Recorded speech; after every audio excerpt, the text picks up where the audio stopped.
ഇവിടെ നേരത്തെ പ്രസ്താവിച്ചതുപോലെ അതും ഏതാനും നാളുകൊണ്ട് പൂർത്തീകരിക്കാൻ പോവുകയാണ്. ഇവിടെ ആർക്കും ഇതൊരു പുതുമയുള്ള കാര്യമല്ല. കാരണം കൃത്യമായ ഇടവേളയിൽ 3 വർഷക്കാലം CPIM അതിൻ്റെ എല്ലാ ഘടകങ്ങളുടെയും സമ്മേളനങ്ങൾ നടത്താറുണ്ട്. ജനാധിപത്യ പ്രക്രിയ അനുസരിച്ച് തിരഞ്ഞെടുക്കപ്പെടേണ്ട കമ്മിറ്റിയും മേലെ സമ്മേളനത്തിലേക്കുള്ള പ്രതിനിധികളെയും ഈ സമ്മേളനങ്ങളിൽ വെച്ച് തിരഞ്ഞെടുക്കാറുമുണ്ട്. ഇത്തരം ജനാധിപത്യ രീതി കൃത്യമായി അംഗീകരിച്ചു പോകുന്ന CPIM-നെ ജനാധിപത്യ പാർട്ടി എന്ന് സാധാരണ വലതുപക്ഷ മാധ്യമങ്ങൾ വിശേഷിപ്പിക്കാറില്ല. അവർ ജനാധിപത്യ പാർട്ടി എന്ന് വിശേഷിപ്പിക്കുന്ന പാർട്ടികളിൽ ചിലതിന് ദശാബ്ദങ്ങളായി ഈ ജനാധിപത്യ പ്രക്രിയ അന്യമായി നിൽക്കുകയാണ്. തീർത്തും ജനാധിപത്യ പ്രക്രിയയിൽ നിന്ന് മാറി സഞ്ചരിക്കുന്നവരാണ്. എന്നാൽ അവരെയാണ് ജനാധിപത്യ പാർട്ടി എന്ന് വിശേഷിപ്പിക്കാറും എന്ന് നാം കണ്ടുകൊണ്ടിരിക്കുന്നതാണ്. ഇത് തന്നെ ഒരു തരത്തിലുള്ള വലതുപക്ഷ മാധ്യമങ്ങളുടെ പൊള്ളത്തരം തുറന്നു കാണിക്കുന്നതാണ്. ഇവിടെ പുതുതായി തിരഞ്ഞെടുക്കപ്പെട്ട ജില്ലാ സെക്രട്ടറി സഖാവ് MP ജയരാജൻ സമ്മേളനത്തിൻ്റെ കാര്യങ്ങളെക്കുറിച്ച് പറഞ്ഞു കഴിഞ്ഞിട്ടുണ്ട്. നമ്മുടെ ഇന്നത്തെ കാലത്തെ പൊതുവായ രാഷ്ട്രീയ കാര്യങ്ങളെല്ലാം സ്വാഭാവികമായും ചർച്ച ചെയ്യുന്ന സമ്മേളനമാണ് കമ്മ്യൂണിസ്റ്റ് പാർട്ടിയുടെ സമ്മേളനങ്ങൾ. ഈ കാലത്ത് നാം നേരിടുന്ന അനേകം പ്രശ്നങ്ങളുണ്ട്. നമ്മുടെ നാടാകെ വലിയ തോതിൽ പ്രതിഷേധം രേഖപ്പെടുത്തി നിൽക്കുന്ന ഒന്നാണ് രാജ്യം ഭരിക്കുന്ന BJPയുടെ നേതൃത്വത്തിലുള്ള ഗവൺമെൻറ് കേരളത്തെ വലിയ തോതിൽ അവഗണിക്കുന്നത്. ആ അവഗണന നേരത്തെ മുതൽ തുടർന്നു വരികയാണ്. ഇവിടെ ഒരു സംസ്ഥാനമെന്ന നിലക്ക് നമുക്ക് അവകാശപ്പെട്ടതാണ് നിഷേധിക്കുന്നത്. ഇവിടെ ഏതെങ്കിലും തരത്തിലുള്ള ദയ യാചിച്ച് നിൽക്കുകയല്ല നമ്മുടെ സംസ്ഥാനം. ഈ രാജ്യത്തിൻ്റെ ഭാഗമായ ഒരു സംസ്ഥാനമെന്ന നിലക്ക് സംസ്ഥാനത്തിന് അർഹതയുള്ളത് ലഭിക്കണം. പക്ഷേ രാജ്യത്തിൻ്റെ ഇന്നത്തെ അവസ്ഥയിൽ ഒരു പ്രത്യേകത കേരളത്തിനുണ്ട്. അത് ഇന്ത്യ എന്ന വലിയൊരു രാജ്യത്ത് നിലനിൽക്കുന്ന വിവിധ സംസ്ഥാനങ്ങളിൽ ഇടതുപക്ഷം ഭരണ നേതൃത്വത്തിലുള്ള ഏക സംസ്ഥാനം കേരളമാണ്. ഇടതുപക്ഷത്തോടും LDF-നോടും CPIM-നോടുമെല്ലാം കടുത്ത രാഷ്ട്രീയ അഭിപ്രായ വ്യത്യാസം രാജ്യം ഭരിക്കുന്ന BJP-ക്കുണ്ട്. ആ അഭിപ്രായ വ്യത്യാസം തുടരുകയും ചെയ്യും. ആ ഒരു അഭിപ്രായ വ്യത്യാസത്തിൻ്റെ മേലെ ഒരു നാടിനെ, ആ നാട്ടിലെ ജനങ്ങളെ ശിക്ഷിക്കാൻ പാടുണ്ടോ എന്നതാണ് ഉയർന്നു വരുന്ന ഏറ്റവും ഗൗരവതരമായ പ്രശ്നം. നമ്മുടെ നാട് ഇന്ത്യ രാജ്യമെടുത്താൽ പല കാര്യങ്ങളിലും വേറിട്ട് നിൽക്കുന്ന ഒരു നാടാണ്. ഇപ്പോൾ ബജറ്റിന് മുൻപ് അവതരിപ്പിച്ച എക്കണോമിക് സർവേയിൽ കേന്ദ്ര ഗവൺമെൻറ് തന്നെ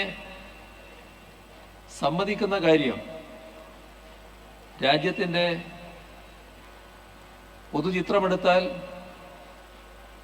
സുസ്ഥിര വികസനത്തിൻ്റെ കാര്യത്തിൽ മുന്നിട്ട് നിൽക്കുന്ന സംസ്ഥാനമാണ് കേരളം എന്നതാണ്. രാജ്യം തന്നെ ചാർത്തിത്തന്ന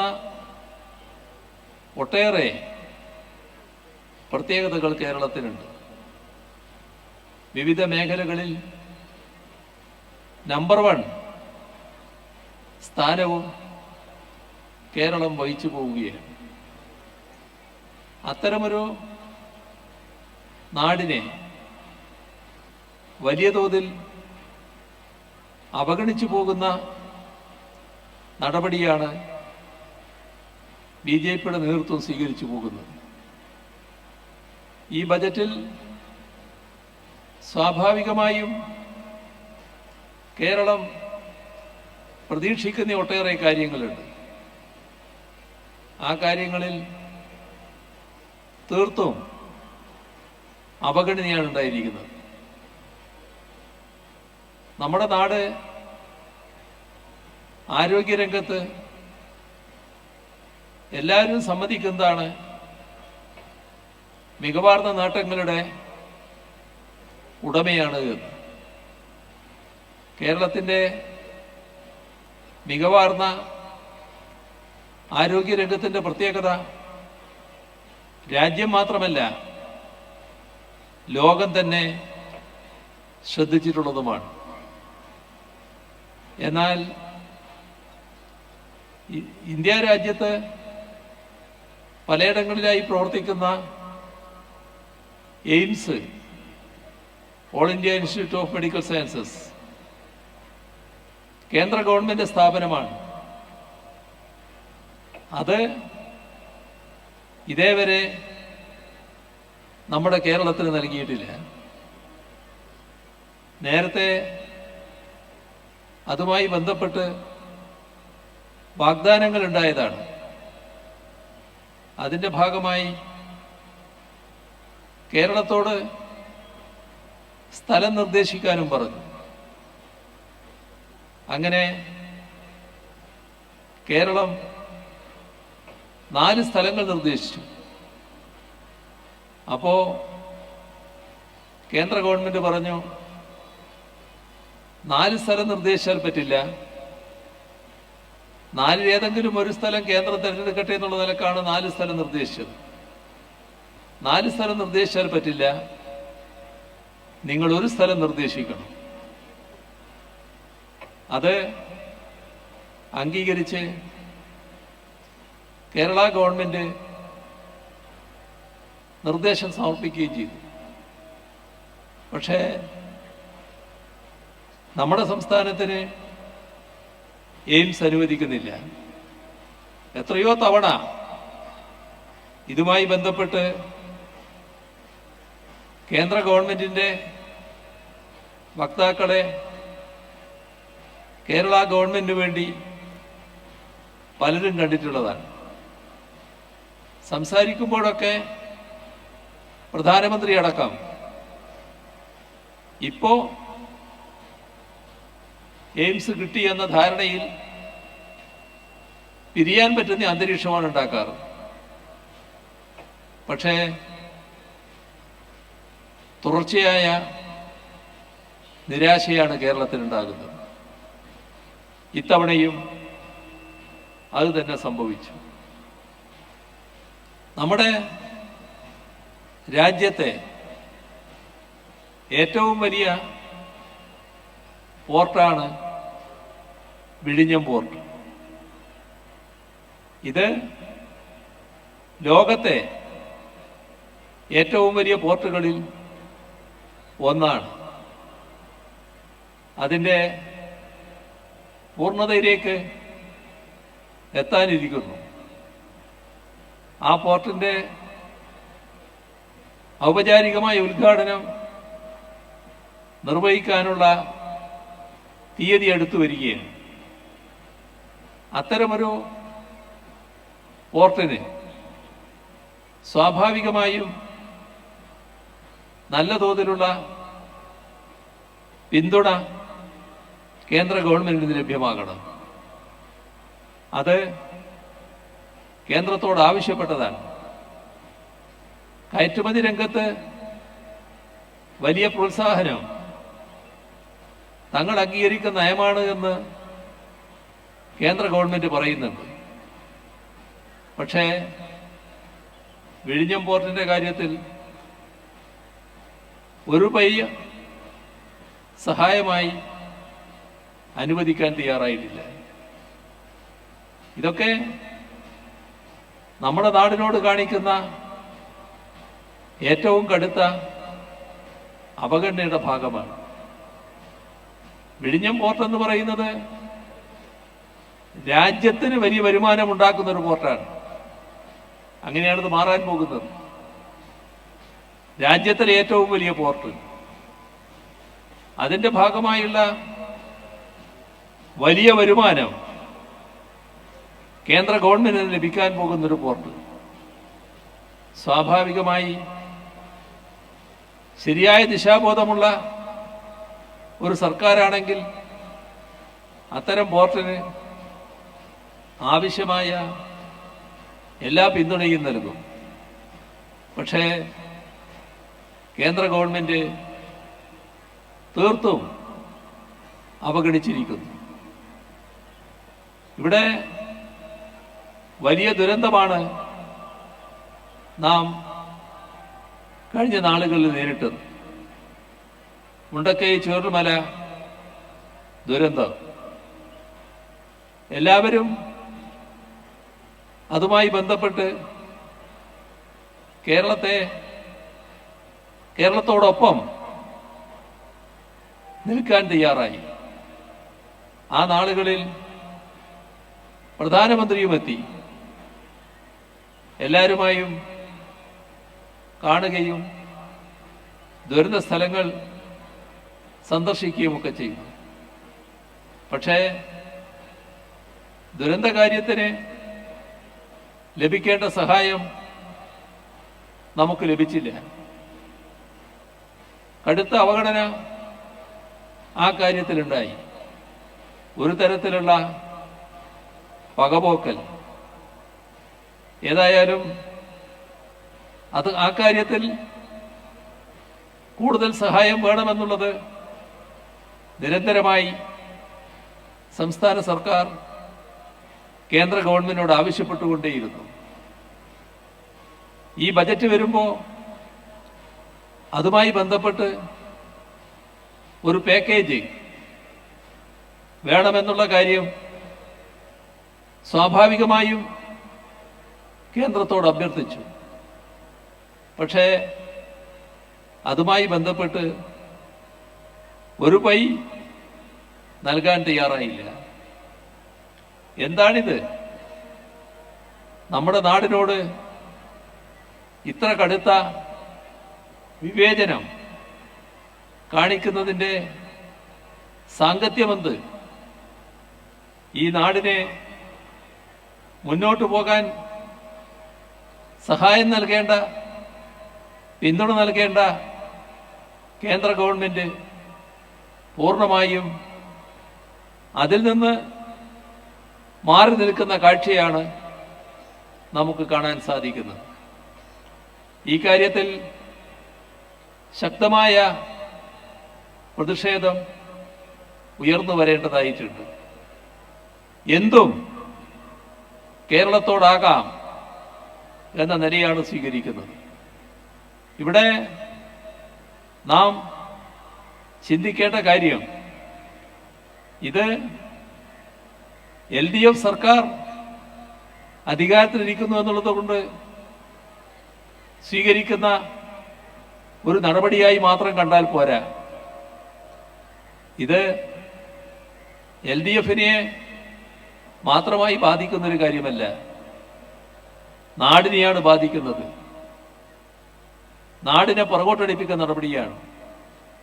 ഇപ്പോൾ നാടിൻ്റെ താല്പര്യം സംരക്ഷിക്കുന്ന എല്ലാവരും ഈ കാര്യത്തിൽ പ്രതിഷേധിക്കാൻ തയ്യാറാകേണ്ടതുണ്ട്. ഒന്നിച്ച് ശബ്ദമുയർത്താൻ തയ്യാറാകേണ്ടതുണ്ട്. ഇവിടെ BJP സ്വീകരിക്കുന്ന നയത്തെ BJPയുടെ വക്താക്കൾ ന്യായീകരിക്കുന്നതായിട്ട് കാണാൻ നമുക്ക് കഴിഞ്ഞു. എത്രമാത്രം വിചിത്രമായ വാദഗതികളാണ് ചിലര് ഉയർത്തിയത് എന്നത് നാം കണ്ടതാണ്.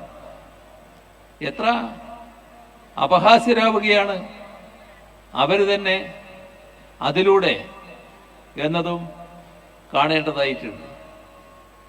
ഇവിടെ ഒരു വാദം വന്നത് കേരളം പിറകിലാണെന്ന് പറയണം.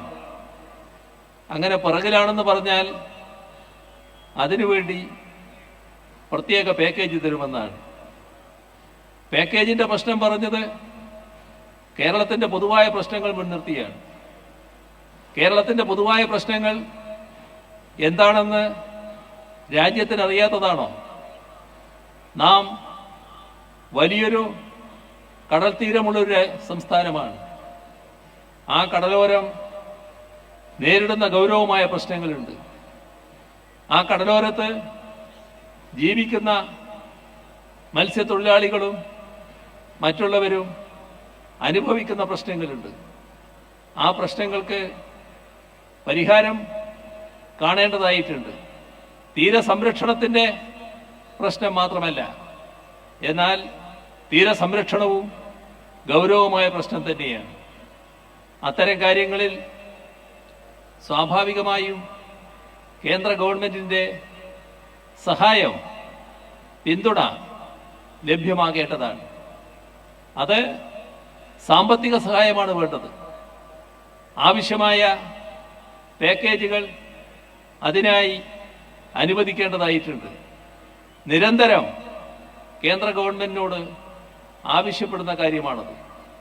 പക്ഷേ ഒരു ഘട്ടത്തിലും അതിലിടപെടാനോ സഹായിക്കാനോ കേന്ദ്ര ഗവൺമെന്റ് സന്നദ്ധമാകുന്നില്ല എന്നതാണ് നമ്മുടെ അനുഭവം, ദുരനുഭവം. ഇവിടെ അവിടെയുള്ള ആളുകളെ പ്രത്യേക രീതിയിൽ കണ്ടുകൊണ്ട് സംരക്ഷിക്കുന്നതിനുള്ള പദ്ധതികൾ ആവിഷ്കരിക്കേണ്ടതായിട്ടുണ്ട്. ഇപ്പോൾ കേരളം പുനർഗേഹം എന്നൊരു പദ്ധതി മത്സ്യത്തൊഴിലാളികൾക്ക് വീട് നിർമ്മിച്ചു നൽകുന്നതിനായി നടപ്പിലാക്കുന്നു. അതുപോലുള്ള പദ്ധതികൾ സ്വാഭാവികമായും നടപ്പിലാക്കേണ്ടതാണ് ആ പ്രദേശത്ത്. അത്തരം കാര്യങ്ങളിൽ കേന്ദ്ര ഗവൺമെന്റിന്റെ സഹായവും പിന്തുണയും ഉണ്ടാകേണ്ടതാണ്. പക്ഷേ ആ വഴിക്ക് ചിന്തയേയില്ല. നമ്മുടെ സംസ്ഥാനത്തിൻ്റെ ഒരു ഭാഗം കടലോരമാണെങ്കിൽ മറ്റൊരു ഭാഗം മലയോരം.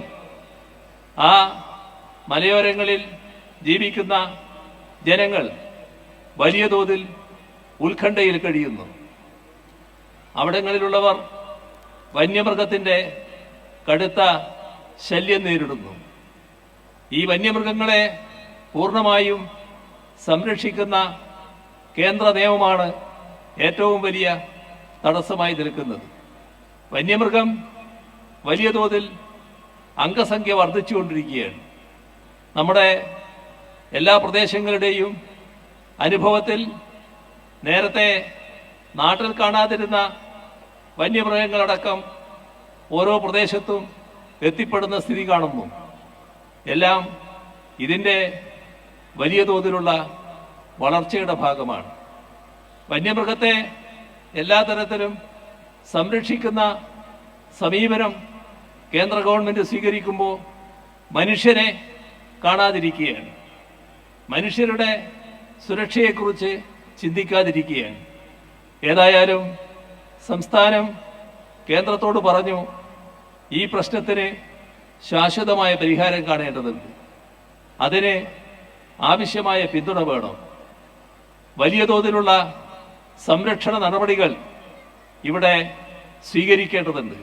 മനുഷ്യരെ സംരക്ഷിക്കുന്നതിനുള്ള പ്രതിരോധ നടപടികൾ, വന്യമൃഗങ്ങളുടെ ആക്രമണത്തെ പ്രതിരോധിക്കാനുള്ള വിവിധ നടപടികൾ സ്വീകരിക്കേണ്ടതുണ്ട്. അതിന് സഹായം വേണം. പ്രത്യേക പാക്കേജായി ആ കാര്യം നടപ്പാക്കാൻ കഴിയണം. കേട്ട ഭാവമില്ല, ഒരു സഹായവുമില്ല, ഒരു പിന്തുണയുമില്ല. ഇങ്ങനെ കേരളം നേരിടുന്ന തനതായ പ്രശ്നങ്ങളുണ്ട്. ആ തനതായ പ്രശ്നങ്ങളുടെ മേലെയാണ് കേരളത്തിന് ആവശ്യമായ സഹായത്തിനായി ഒരു പ്രത്യേക പാക്കേജ് വേണമെന്ന് സംസ്ഥാനം കേന്ദ്രത്തോട് ആവശ്യപ്പെട്ടത്. അതിനോടാണ് മുഖം തിരിച്ചു നിൽക്കുന്ന സമീപനം കേന്ദ്രം സ്വീകരിച്ചത്. ഇവിടെ അതിന് മറ്റ് ന്യായങ്ങൾ പറയുകയാണ്. കേരളത്തിന് എന്തു വകയാണ് അങ്ങനെയൊരു സഹായം നൽകേണ്ടത് എന്ന് ഉത്തരവാദപ്പെട്ട ആളുകൾ തന്നെ ചോദിക്കുന്ന അവസ്ഥ നമ്മൾ കണ്ടു. അവരോട് പരിതപിക്കൽ മാത്രമേ മാർഗമുള്ളൂ. നമ്മുടെ സംസ്ഥാനത്ത് ജീവിച്ചുകൊണ്ട് സംസ്ഥാനത്തിൻ്റെ ഭാഗമായി മാറേണ്ട ഒരാൾ തന്നെ ഇത്തരത്തിലുള്ള വികട ന്യായങ്ങൾ ഉന്നയിക്കുമ്പോൾ അവരെക്കുറിച്ച് എന്താണ് പറയുക? എന്തും പറയാവുന്ന ഒരു നിലയാണോ സ്വീകരിക്കേണ്ടത്? അപ്പം അങ്ങേയറ്റം പ്രതിഷേധാർഹമായ നിലപാടാണ് ഇവരുടെയെല്ലാം ഭാഗത്ത് നിന്നുണ്ടായിട്ടുള്ളത്. ഒരു തരത്തിലും അംഗീകരിക്കാൻ പറ്റാത്ത സമീപനം. ഇതിൽ നാടിന് ഒന്നിച്ചു നിൽക്കാൻ കഴിയണം. നമ്മുടെ അനുഭവം, നേരത്തെയുള്ള അനുഭവം, പല കാര്യങ്ങളിലും കേന്ദ്ര ഗവൺമെൻറ് തെറ്റായ നടപടി സ്വീകരിക്കുമ്പോൾ ആ തെറ്റിനെ ചോദ്യം ചെയ്യാൻ തയ്യാറാകാത്ത പ്രതിപക്ഷം നമ്മുടെ കേരളത്തിലുണ്ടായി എന്നുള്ളതാണ്. കോൺഗ്രസും ലീഗുമെല്ലാം അടങ്ങുന്ന കേരളത്തിലെ പ്രതിപക്ഷം നേരത്തെ സ്വീകരിച്ച സമീപനം അതാണ്. അടുത്ത കാലത്ത് വയനാടിൻ്റെ പ്രശ്നം വന്നപ്പോൾ, മുണ്ടക്കൈ ചൂരൽമല ദുരന്തത്തിൻ്റെ പ്രശ്നം വന്നപ്പോൾ ചെറിയ മാറ്റം വന്നിട്ടുണ്ട്. ആ മാറ്റം കാണാതെയല്ല ഞാൻ പറയുന്നത്. എല്ലാ എംപിമാരും ഒന്നിച്ചു നിന്ന് കേന്ദ്ര ഗവൺമെൻറ് സമീപിക്കാൻ തയ്യാറായി. അത് നല്ലൊരു മാറ്റമാണ്. പക്ഷേ അതിനു മുൻപ് അവർ സ്വീകരിച്ച നിലപാട് തീർത്തും നമ്മുടെ സംസ്ഥാനത്തിന് താല്പര്യത്തിനെതിരായിട്ടുള്ളതായിരുന്നു. കേന്ദ്ര ഗവൺമെൻറ്റിൻ്റെ കേരള വിരുദ്ധ സമീപനത്തോടൊപ്പം നിൽക്കുന്ന നിലപാടാണ് സ്വീകരിച്ചിരുന്നത്. ഇവിടെ വീണ്ടും കൂടുതൽ അവഗണന കേന്ദ്ര ഗവൺമെൻറ്റിൽ നിന്നുണ്ടായിരിക്കുന്നു. അവരടക്കം എല്ലാവരും ഈ കാര്യത്തിൽ പ്രതിഷേധിക്കാൻ തയ്യാറാകേണ്ടതുണ്ട്. കേരളത്തിൻ്റെ വികാരം ശക്തമായി ഉയർത്താൻ തയ്യാറാകേണ്ടതുണ്ട് എന്നതാണ് അതുമായി ബന്ധപ്പെട്ട് പറയാനുള്ളത്. നമ്മുടെ രാജ്യത്തിൻ്റെ പൊതുവായ സാഹചര്യം പരിശോധിച്ചാൽ വലിയ തോതിലുള്ള തകർച്ചയാണ് സംഭവിച്ചുകൊണ്ടിരിക്കുന്നത് എന്ന് കാണാൻ നമുക്ക് കഴിയും. വലിയ തോതിൽ പെരുപ്പിച്ച കണക്കുകൾ അവതരിപ്പിക്കുന്നുണ്ടെങ്കിലും ആ കണക്കുകളൊന്നും നമ്മുടെ യാഥാർത്ഥ്യവുമായി പൊരുത്തപ്പെടുന്നതല്ല എന്നതാണ് വസ്തുത. നമ്മുടെ രാജ്യം ഏറ്റവും കൂടുതൽ ദരിദ്രരുള്ള രാജ്യമായി മാറിയിരിക്കുന്നു. രാജ്യങ്ങളുടെ ഒരു പട്ടിക തയ്യാറാക്കിയപ്പോൾ ഇന്ത്യ 105 സ്ഥാനത്ത്. നമ്മൾ കഴിഞ്ഞാൽ പിന്നെ വളരെ കുറച്ച് രാഷ്ട്രങ്ങളേ ഉള്ളൂ. നമ്മുടെ തൊട്ടുകിടക്കുന്ന ഒരു രാഷ്ട്രവും നമ്മുടെ പുറകിലില്ല. എല്ലാം നമ്മുടെ വളരെ മുന്നിൽ. അപ്പോൾ എത്ര പരിതാപകരമായ അവസ്ഥയിലാണ് നാം നിൽക്കുന്നത്? എന്തുകൊണ്ടാണ് ഇങ്ങനെ സംഭവിക്കുന്നത്? നമ്മുടെ രാജ്യത്ത് നടപ്പാക്കുന്ന നയമുണ്ട്. ആ നയം രാജ്യത്തിലെ ജനങ്ങളെ കണ്ടുകൊണ്ട നയമല്ല. രാജ്യത്തിലെ ജനങ്ങളിൽ മഹാഭൂരിഭാഗം പാവപ്പെട്ടവരാണ്, ദരിദ്രരാണ്.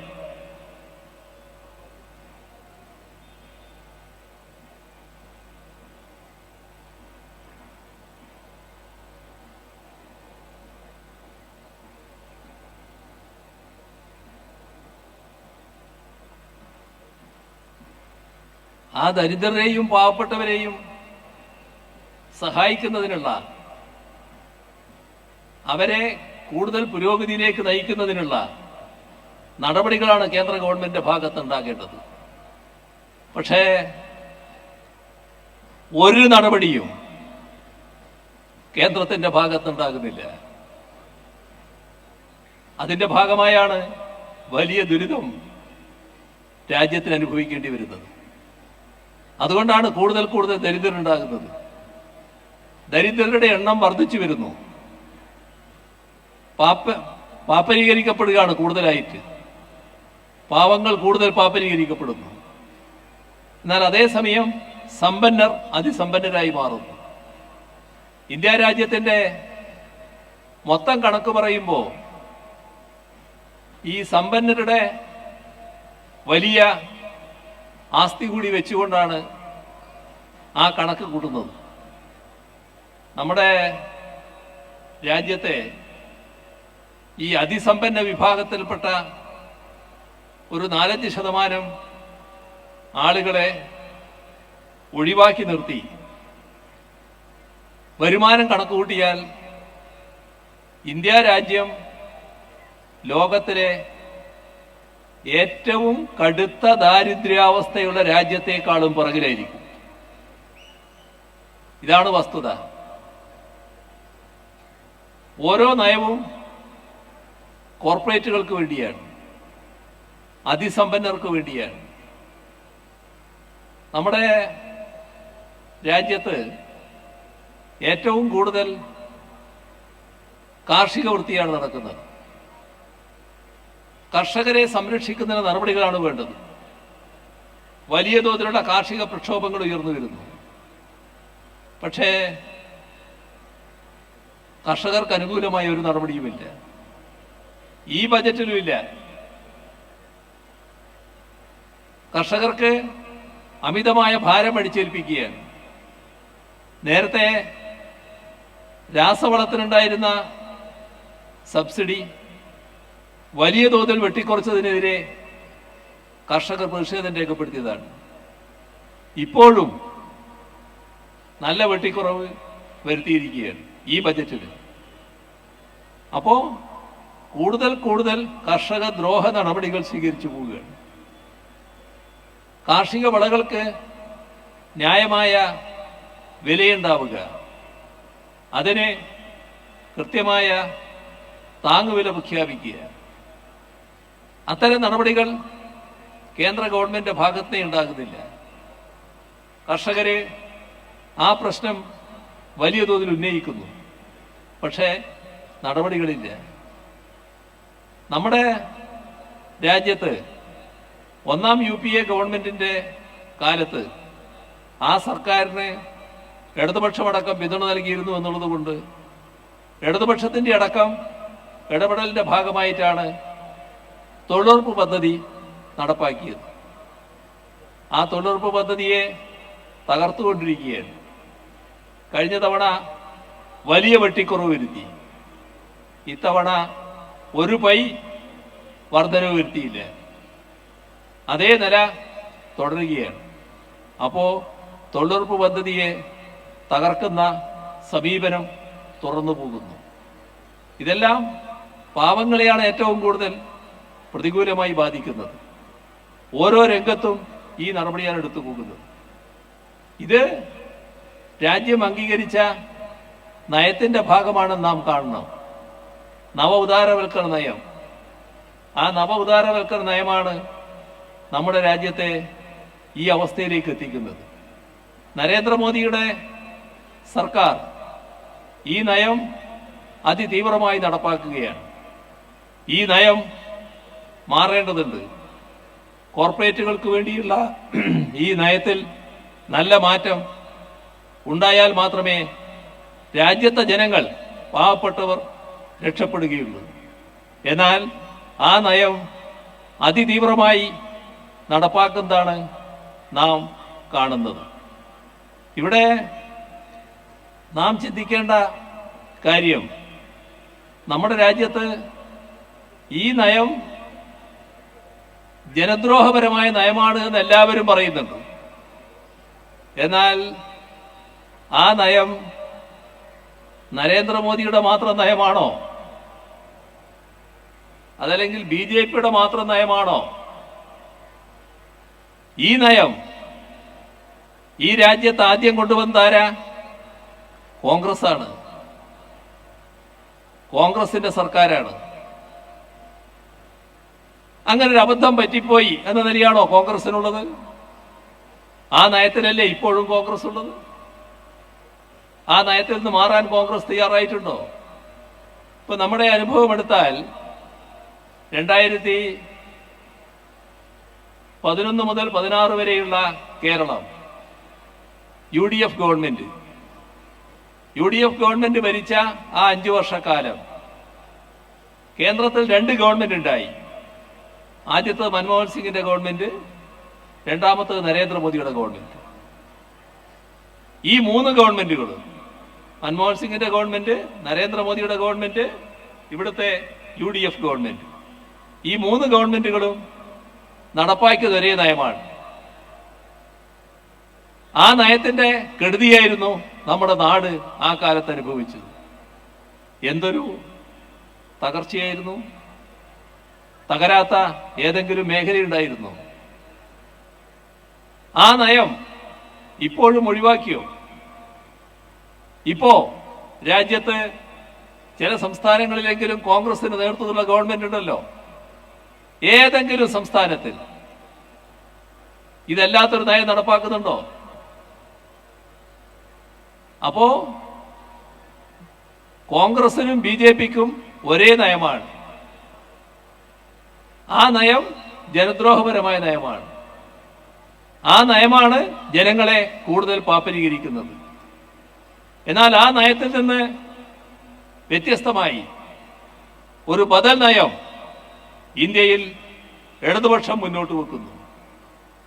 ആ ബദൽ നയം കേരളത്തിൽ LDF സർക്കാർ നടപ്പാക്കുന്നു. അതിന്റെ പ്രത്യേകത കാണാൻ നമുക്ക് കഴിയും. എല്ലാ വിശദാംശങ്ങളിലേക്കും ഇപ്പൊ ഞാൻ പോകുന്നില്ല. പക്ഷേ ഓരോ കാര്യമെടുത്താലും കേന്ദ്ര ഗവൺമെന്റിന്റെ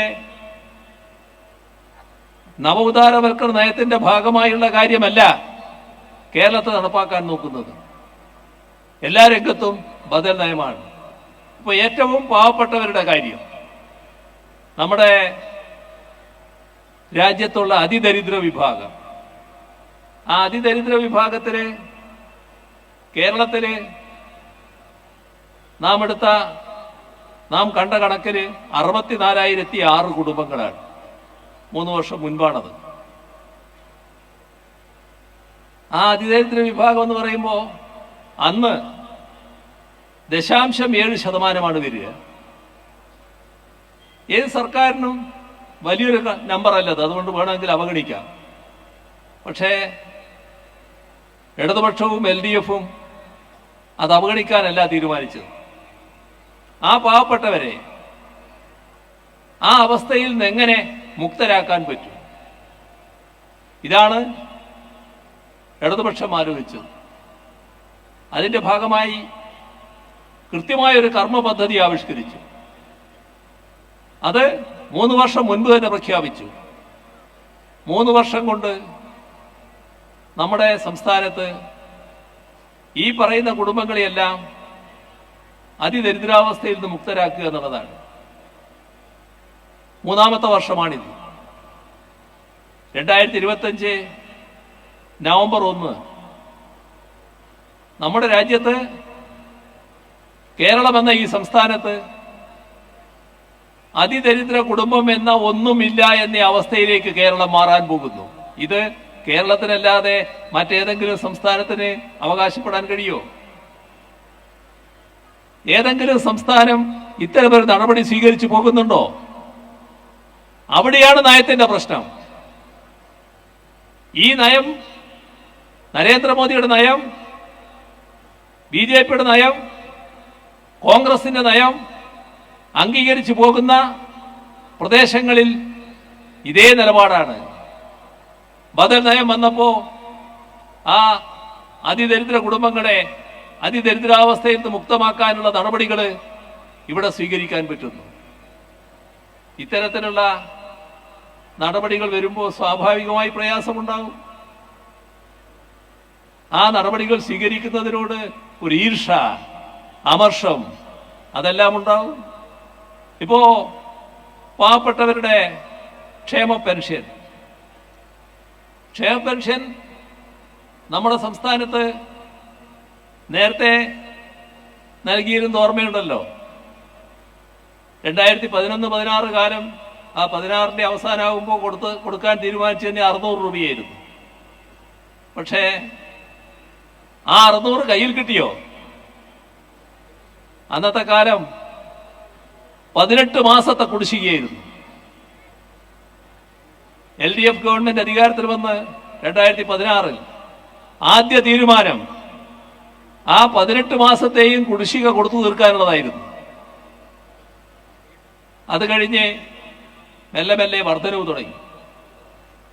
ആ വർധനവ് 1600 രൂപയിലേക്ക് എത്തി. 1600 രൂപ 60 ലക്ഷത്തിലധികം ആളുകൾക്കാണ് നൽകുന്നത്.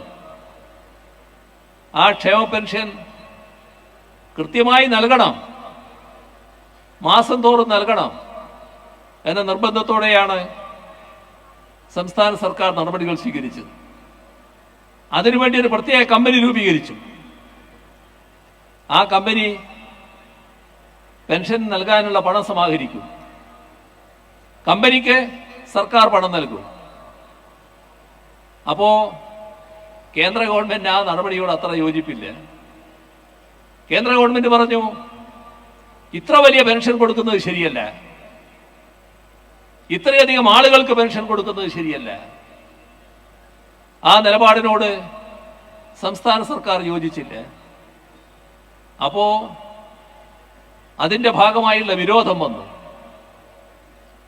വിരോധത്തിന്റെ ഭാഗമായുള്ള നടപടികളിലേക്ക് കടന്നു. എന്താ നടപടി? ഈ പെൻഷൻ കൃത്യമായി വിതരണം ചെയ്യാതിരിക്കണം, അതിന് തടസ്സങ്ങൾ ഉണ്ടാക്കണം. അതിനവരാദ്യം ചെയ്തത് ഈ പറയുന്ന കമ്പനി എടുക്കുന്ന വായ്പ അത് നമ്മുടെ സംസ്ഥാന ഗവൺമെന്റ് എടുക്കുന്ന വായ്പയുടെ പരിധിയിൽ ഉൾപ്പെടുമെന്നതാണ്. എന്തൊരു ക്രൂരതയാണെന്ന് നോക്കണം. അതോടൊപ്പം വിശദമായി ഇപ്പൊ കാര്യങ്ങളിലേക്ക് പോകുന്നില്ല, സംസ്ഥാനത്തെ വരിഞ്ഞിട്ട് മുറുക്കാനുള്ള ശ്രമം നടക്കി. വലിയ തോതിലുള്ള സാമ്പത്തിക ഞെരുക്കം, എല്ലാ നടപടികളും സ്വീകരിച്ചു. ഒരു സംസ്ഥാന ഗവൺമെന്റ് എന്ന് പറയുമ്പോൾ സംസ്ഥാന ഗവൺമെന്റ് കയ്യിലുള്ള വരുമാനം, ആ വരുമാനം 2-3 ഘടകങ്ങൾ ചേർന്നതാണ്. സംസ്ഥാനത്തിന്റെ മാത്രം വരുമാനമല്ല. സംസ്ഥാനത്തിന്റെ മാത്രം വരുമാനമുണ്ട്, തനത് വരുമാനം. ആ തനത് വരുമാനം നോക്കിയാൽ വലിയ തോതിലുള്ള വർധനവാണ് കേരളത്തിൽ ഉണ്ടായിട്ടുള്ളത്. ഈ വർഷം, ഈ കഴിഞ്ഞ 2 വർഷം എടുത്താൽ 30,000 കോടി രൂപയുടെ വർധനവ് തനത് വരുമാനത്തിൽ ഉണ്ടാക്കിയ സംസ്ഥാനമാണ് കേരളം. പക്ഷേ നമ്മൾ അനുഭവിക്കുന്ന പോലെ സാമ്പത്തിക പ്രയാസം മറ്റേതെങ്കിലും സംസ്ഥാനം അനുഭവിക്കുന്നുണ്ടോ? എന്താ കാരണം? ഈ വരുമാനം കൊണ്ട് മാത്രം ചെലവുകൾ ഒപ്പിച്ചു പോകാൻ കഴിയില്ല. ഇതിനകത്ത് കേന്ദ്ര ഗവൺമെന്റിന്റെ ഭാഗമായി കിട്ടേണ്ട പണമുണ്ട്. അതൊന്നും ഒരു ദയയുടെ ഭാഗമായല്ല, ഈ രാജ്യത്തിന്റെ ഭാഗമായ സംസ്ഥാനത്തിന് അർഹതപ്പെട്ട പണം.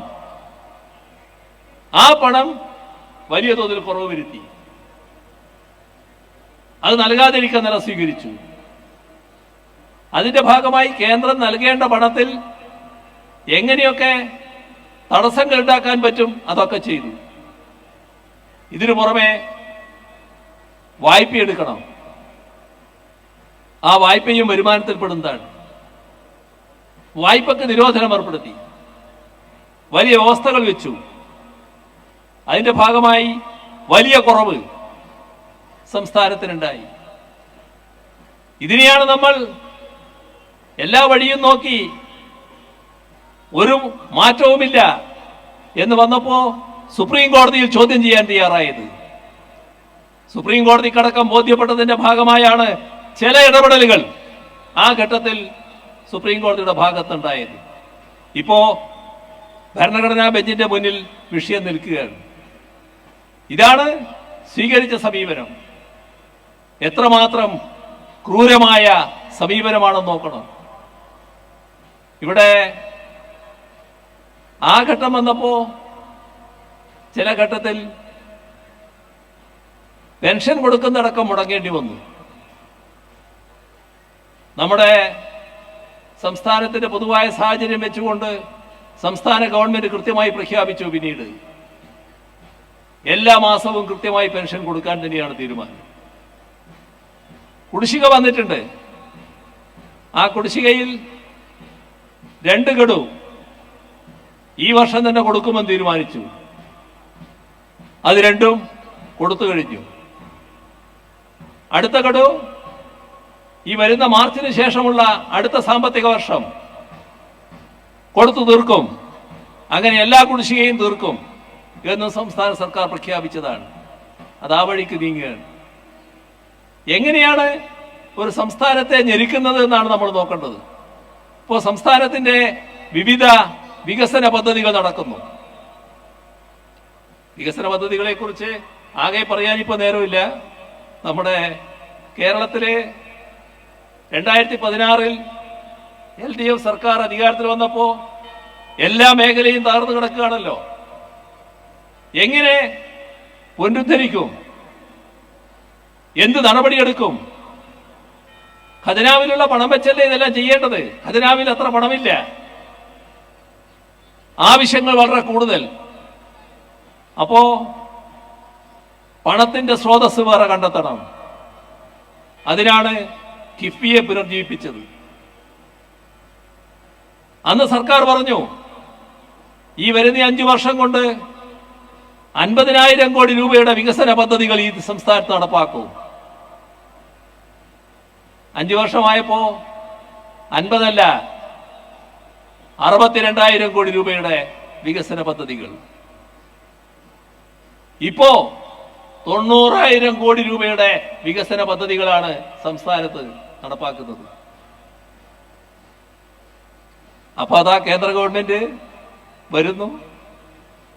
കേന്ദ്ര ഗവൺമെന്റ് വരുന്നതിന് മുൻപ് തന്നെ ഇവിടെയുള്ള പ്രതിപക്ഷം അതിനെ വല്ലാതെ അപഹസിക്കാൻ തയ്യാറായി. കിഫ്ബിയുടെ വഴി സ്വീകരിച്ച നടപടികൾ നിങ്ങൾ നോക്കണം. ആരോഗ്യരംഗം, വിദ്യാഭ്യാസ രംഗം, മറ്റ് രംഗം, റോഡുകള്, പാലങ്ങള്, എല്ലാ മേഖലയിലും കിഫ്ബിയുടെ ഇടപെടലുണ്ടായല്ലോ. ഏതെങ്കിലും കക്ഷി രാഷ്ട്രീയം വെച്ചാണോ? നാടാകെയല്ലേ ആ വികസന നടപടികൾ എത്തിയത്? എല്ലാ മേഖലയിലും എത്തിയില്ലേ? എങ്കിലും വലിയ എതിർപ്പ് നമ്മുടെ പ്രതിപക്ഷത്തിന്റെ ഭാഗത്ത് നിന്ന്, വലിയ പരിഹാസം, പുച്ഛം എല്ലാം ചേർന്നുകൊണ്ടുള്ള എതിർപ്പ് ഉയർന്നു വന്നു. നല്ല നിലക്ക് പദ്ധതികളുമായി മുന്നോട്ട് പോയി. ഇപ്പോ നാഷണൽ ഹൈവേയുടെ വികസനം നടക്കുകയല്ലേ? ആ നാഷണൽ ഹൈവേയുടെ വികസനം നടക്കുന്നതിന് ഇടയാക്കിയത് എന്താണ്? അവസാനം നാം സ്ഥലമേറ്റെടുക്കുന്നതിന്റെ വിലയിൽ 25% സംസ്ഥാനം വഹിക്കണമെന്ന് പറഞ്ഞപ്പോ ആ പണം നമ്മൾ കണ്ടെത്തിയത് കിഫ്ബി വഴിയാണ്. 5,600 കോടിയിലധികം രൂപ അങ്ങനെയാണ് കൊടുത്തത്. നാടിന്റെ എല്ലാ ആവശ്യത്തിനും ആ പണം ഉപയോഗിക്കുന്നു. എന്താ കേന്ദ്ര ഗവൺമെന്റ് ചെയ്തത്? കിഫ്ബി എടുക്കുന്ന വായ്പ സംസ്ഥാനത്തിന്റെ വായ്പാ പരിധിയിൽ ഉൾപ്പെടുത്തും. തടയലാ ഉദ്ദേശം? ന്യായമായ ഒരു ചോദ്യം ചോദിച്ചു. നിങ്ങളുടെ കയ്യിൽ കുറച്ച് സ്ഥാപനങ്ങളുണ്ടല്ലോ, നാഷണൽ ഹൈവേ അതോറിറ്റി പോലുള്ള സ്ഥാപനങ്ങൾ. ആ സ്ഥാപനങ്ങൾ എടുക്കുന്ന വായ്പ കേന്ദ്ര ഗവൺമെന്റ് വായ്പാ പരിധിയിൽ ഉൾപ്പെടുന്നില്ലല്ലോ. പിന്നെ എന്താണ് ഞങ്ങളോട് മാത്രം ഇങ്ങനെയൊരു നിലപാട്, കിഫ്ബിയോട് മാത്രം ഇങ്ങനെയൊരു നിലപാട്? അതിന് മറുപടിയില്ല. ഒരു ന്യായം പറഞ്ഞു, നിങ്ങള് ഇതിനകത്ത് വരുമാനമില്ല, കിഫ്ബിക്ക് വരുമാനമില്ല. കിഫ്ബി ഏറ്റവും നല്ലൊരു സാമ്പത്തിക സ്രോതസ്സാണ്, സാമ്പത്തിക സ്ഥാപനവുമാണ്. അതിൻ്റെതായ വരുമാനം ഉറപ്പാക്കിയിട്ടുണ്ട്. എന്നാൽ പ്രത്യക്ഷത്തിലുള്ള വരുമാനമില്ല എന്ന തടസ്സവാദം ഉന്നയിക്കുന്നു. കിഫ്ബിയെ തകർക്കാനുള്ള നീക്കം, നമ്മുടെ നാടിന്റെ വികസനവുമായി ബന്ധപ്പെട്ട പ്രശ്നങ്ങൾ വരുമ്പോൾ കിഫ്ബി നിലനിൽക്കേണ്ടത് ആവശ്യമാണ്. നേരിട്ട് വരുമാനമില്ല എന്ന പ്രശ്നം അതും പരിഹരിക്കണമെങ്കിൽ അതും പരിഹരിച്ചുകൊണ്ട് തന്നെ സംസ്ഥാന സർക്കാർ മുന്നോട്ട് പോകുമെന്ന് തന്നെയാണ് നിലപാട്. ഇവിടെ കാണേണ്ടത് നമ്മുടെ സംസ്ഥാനത്തോട് സ്വീകരിക്കുന്ന സമീപനമാണ്. എത്രമാത്രം പകയോടെയുള്ള സമീപനമാണ് കേന്ദ്ര ഗവൺമെന്റ് സ്വീകരിക്കുന്നത് എന്നാണ്. നമ്മുടെ നാടിന്റെ വികസനത്തെ തടയാനാണ് ശ്രമിച്ചു വരുന്നത്. നാടിപ്പോ നല്ല രീതിയിൽ അഭിവൃദ്ധി പ്രാപിച്ചു വരുന്നു എന്നുള്ളത് പൊതുവെ കേന്ദ്ര ഗവൺമെന്റ് തന്നെ അംഗീകരിക്കുന്നുണ്ട്. വിവിധ മേഖലകളുടെ കണക്കെടുത്ത് അംഗീകരിക്കുന്നുണ്ട്. ഓരോ മേഖലയിലേക്കും ഞാനിപ്പോൾ കടക്കുന്നില്ല. പക്ഷേ നമ്മളിതിൽ തൃപ്തരല്ല. ഇനിയും മുന്നോട്ട് പോകണം, കൂടുതൽ മുന്നോട്ട് പോകാൻ കഴിയണം. നേരത്തെ തന്നെ LDF പറഞ്ഞൊരു കാര്യമുണ്ട്, സർവതല സ്പർശിയായ വികസനം, സാമൂഹ്യ നീതി അധിഷ്ഠിതമായ വികസനം എന്ന് പറഞ്ഞാൽ എല്ലാവരും വികസനത്തിന്റെ സ്വാദ് അനുഭവിക്കണം. ഏതെങ്കിലും ചെറിയൊരു വിഭാഗമല്ല, മുഴുവനാളും. എല്ലാ പ്രദേശങ്ങളിലേക്കും വികസനം എത്തണം. ഇതാണ് നമ്മുടെ കാഴ്ചപ്പാട്. അതനുസരിച്ചുള്ള നടപടികളിലേക്കാണ് നീങ്ങിക്കൊണ്ടിരിക്കുന്നത്. അതിന് തടസ്സങ്ങൾ ഉണ്ടാക്കാനാണ് ശ്രമിച്ചു വരുന്നത്, അതിന് തടയിടാനാണ് ശ്രമിക്കുന്നത്. എന്നാൽ ജനങ്ങൾ എല്ലാ ഘട്ടത്തിലും ഇതിനോടൊപ്പം കൃത്യമായി അണിനിരക്കുന്ന കാഴ്ചയാണ് നാം കണ്ടത്. അതിന്റെ ഭാഗമായാണ് LDFന് 2021 ജനങ്ങൾ തുടർഭരണം സമ്മാനിച്ചത്. നിങ്ങൾ ഫലപ്രദമായി കാര്യങ്ങൾ നിർവഹിക്കൂ എന്ന ആജ്ഞയാണ് ജനങ്ങളിൽ നിന്നുണ്ടായത്. അതനുസരിച്ച് കാര്യങ്ങൾ നിർവഹിക്കാനാണ് LDF നേതൃത്വത്തിലുള്ള സർക്കാർ കേരളത്തിൽ ശ്രമിച്ചു വരുന്നത്. നമുക്കിനിയും മുന്നോട്ട് പോകേണ്ടതായിട്ടുണ്ട്. വലിയ തടസ്സങ്ങൾ സൃഷ്ടിക്കാൻ ശ്രമിക്കുമ്പോൾ അത് ജനങ്ങളിൽ നല്ല രീതിയിൽ എത്തിക്കാൻ, അതിൻ്റെ യഥാർത്ഥ വശങ്ങൾ ജനങ്ങളിലേക്ക് എത്തിക്കാൻ നമുക്ക് കഴിയേണ്ടതുണ്ട്. ജനങ്ങളെ തെറ്റിദ്ധരിപ്പിക്കാനുള്ള ശ്രമം വ്യാപകമായി നടക്കുകയാണ്. ശരിയായ വിവരങ്ങൾ എല്ലാ രീതിയിലും ജനങ്ങളിലേക്ക് എത്തിക്കാനാവണം. LDF കൂടുതൽ കരുത്തിലേക്ക് നീങ്ങേണ്ടതുണ്ട്. LDF കരുത്തോടെ നീങ്ങുക എന്ന് പറയുന്നതിന്റെ ഏറ്റവും പ്രധാന ഘടകം CPIMന്റെ കരുത്ത് തന്നെയാണ്.